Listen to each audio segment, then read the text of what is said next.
ഏറ്റവും സങ്കടകരമായ ഒരു വാർത്തയാണ് ഇന്ന് നമ്മൾ സോഷ്യൽ മീഡിയയിലൂടെ കണ്ടത്. കാരണം ദീപക് എന്ന ചെറുപ്പക്കാരൻ ആത്മഹത്യ ചെയ്തിരിക്കുന്നു.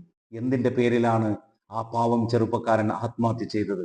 വെറും റീച്ചിനും ലൈക്കിനും ഷെയറിനും വേണ്ടി ഒരു സ്ത്രീ, ഈ കാണുന്ന സ്ത്രീ ലൈംഗിക ചുവയോടെ സ്പർശിച്ചു എന്ന് പറഞ്ഞ് സോഷ്യൽ മീഡിയയിലൂടെ ഒരു വീഡിയോ ഇറക്കി.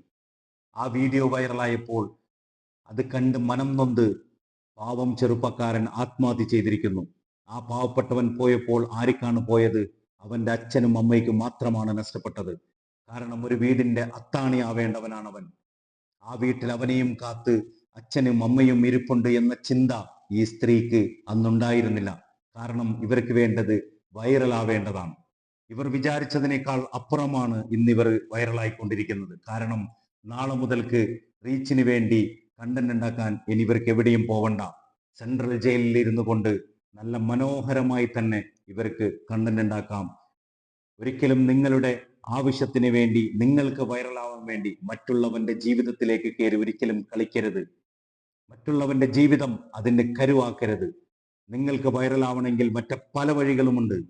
അതിനുവേണ്ടി ലൈംഗിക ചുവയോടെ എന്നെ സ്പർശിച്ചു എന്ന് പറഞ്ഞുകൊണ്ട് ഇല്ലാ കഥകൾ ഉണ്ടാക്കി സോഷ്യൽ മീഡിയയിലൂടെ ഇട്ട് പാവപ്പെട്ടവനെ കൊല്ലരുത്. ദീപക് എന്ന ചെറുപ്പക്കാരൻ ആത്മഹത്യ ചെയ്തതല്ല, ഈ സ്ത്രീ അവരെ കൊന്നതാണ്. സോഷ്യൽ മീഡിയയിലൂടെ ഇവർക്ക് റീച്ച് കിട്ടാൻ വേണ്ടി എടുത്ത വീഡിയോയിൽ പകരം കൊടുക്കേണ്ടി വന്നത് ദീപക് എന്ന ചെറുപ്പക്കാരന്റെ ജീവനാണ്.